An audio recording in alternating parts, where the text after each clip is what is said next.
So in this segment, we are going to talk about doing playback and operator client.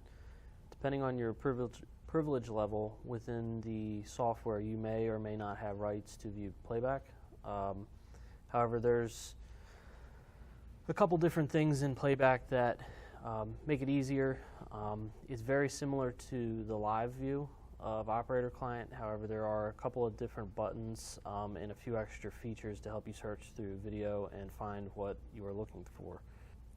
So in playback, you can export video as well in a few different formats, and depending upon what you are using the exported video for will determine what type of format you export the video in. If your organization needs assistance with any aspect of BVMS or any of your security systems, please contact your security system vendor or our professional services team at support@midchess.com or visit our website at www.midchess.com.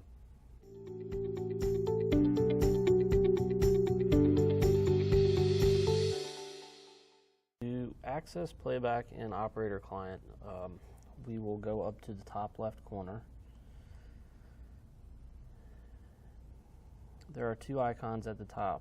The camera icon is the live mode, which you are in by default when you first launch operator client.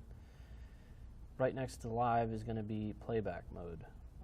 If you are ever unsure of what an icon means, if you just hover over the icon, it will show what that icon does. So we are going to switch to playback mode.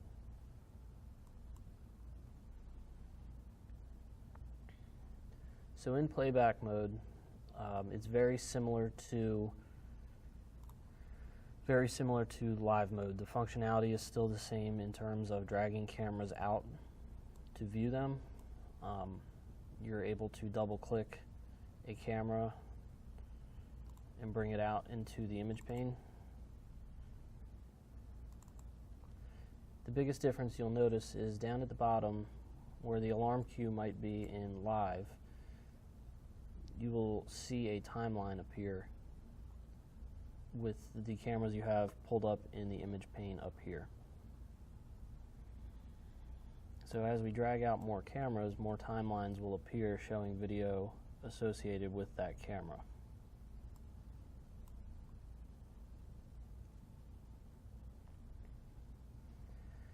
You can play all the videos at one time, or pause all the videos at one time, and have them synced across, the time synced across all video at one time if you were to be following someone or a vehicle through multiple different cameras.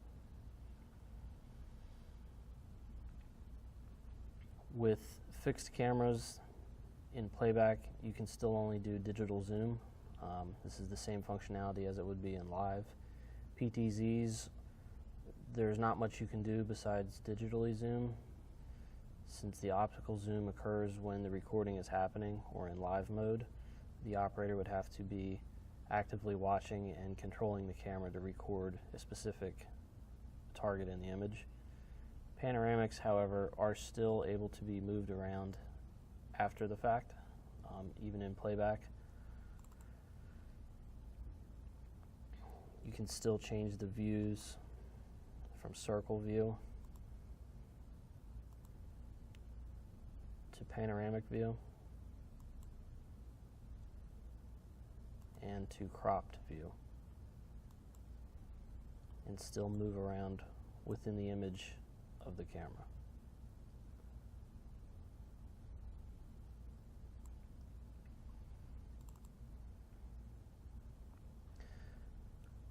Down at the bottom, this area here is the main portion of playback. By default, when you bring cameras up for playback, it's going to jump to the latest recording.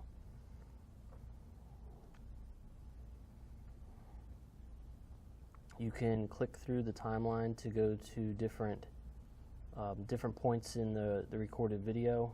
This timeline bar down here, you can zoom in with your scroll wheel to get down to the exact minute, and even down to the exact second.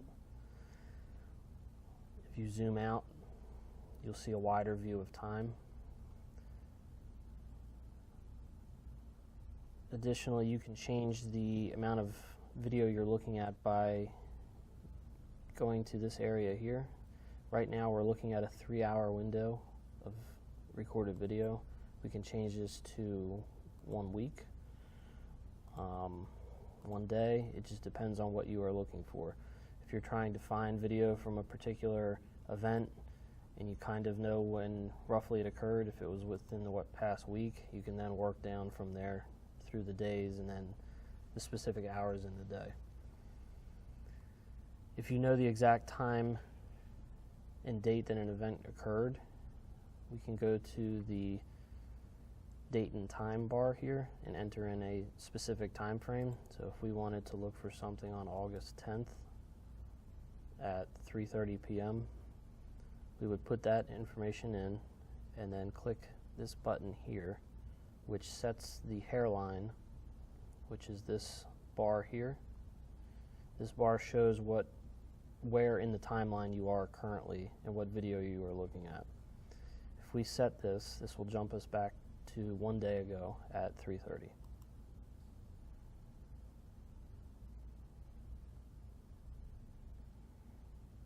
So now we're looking at video from 1 day ago. This is just one of the few different ways you can search for video. Your playback controls are going to be located right here. You have pause, forward, single frame forward, which is going to click through the images at a single frame per click. Or if you press play, it'll play at the recorded speed that you have. The speed in which the camera records, or the frame rate in which the camera records, is set up within Configuration Client and cannot be changed in Operator Client. The far right button simply jumps you to the latest recording the camera has, which would more than likely be the current time you're looking at the recorded video. The same exact settings exist for going in reverse. You can play backwards, you can go single frame backwards, or you can jump to the oldest recording, which will take you back to the oldest recording the system has. In forward or reverse, you can control the speed in which you're viewing playback by clicking in this bar here. 1 is going to be the speed that the camera was recording at the current time, and we can speed that up through the different speeds.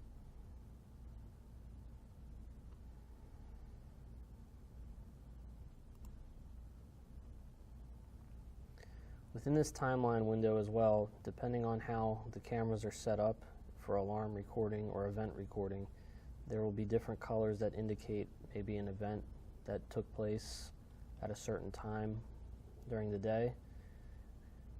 But all that alarm configuration and event configuration is done through Configuration Client.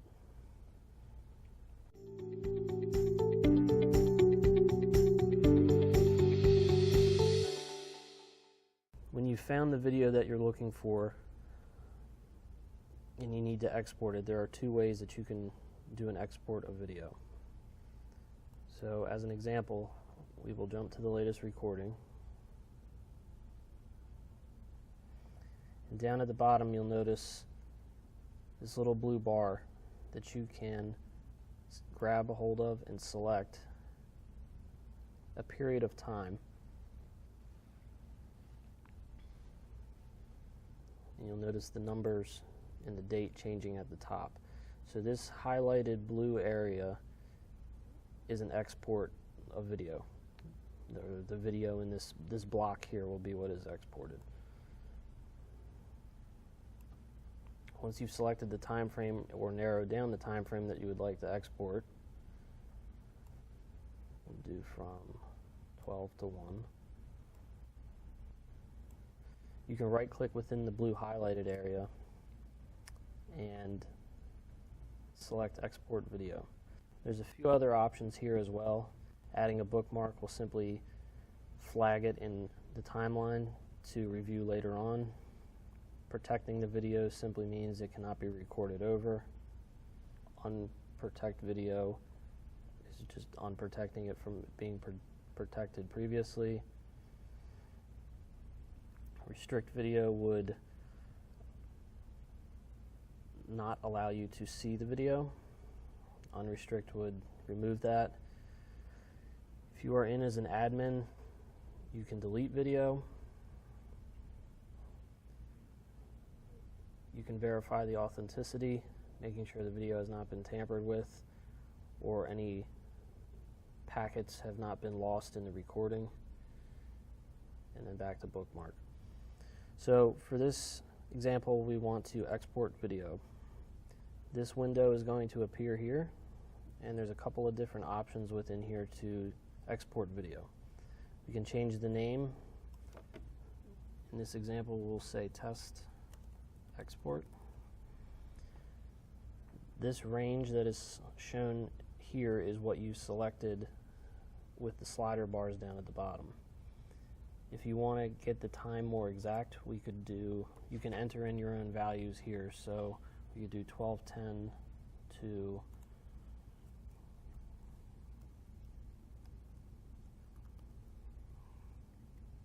12:15, if that's when the event occurred.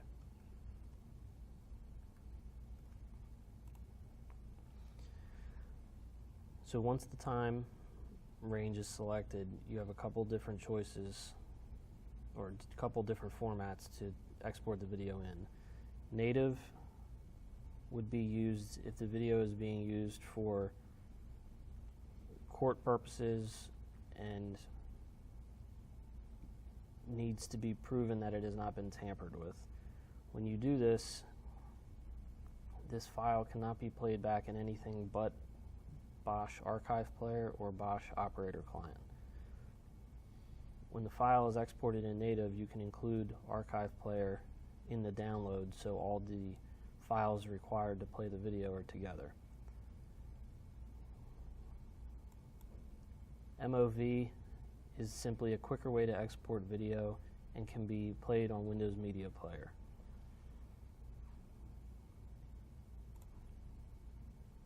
MP4 is another way to just export the video a little bit quicker and can also be played within Windows Media Player.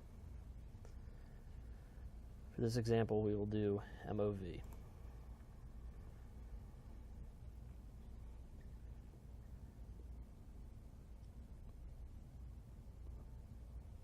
When you export, you can export the video as a single zip file, which you'd simply select by checking this box. Then you have the selection of where to store that exported video. You can remotely export it to a network share. You can export it to a disk, a physical disk, or a USB flash drive, or whatever storage medium you're using. You'd simply just browse to it within Windows.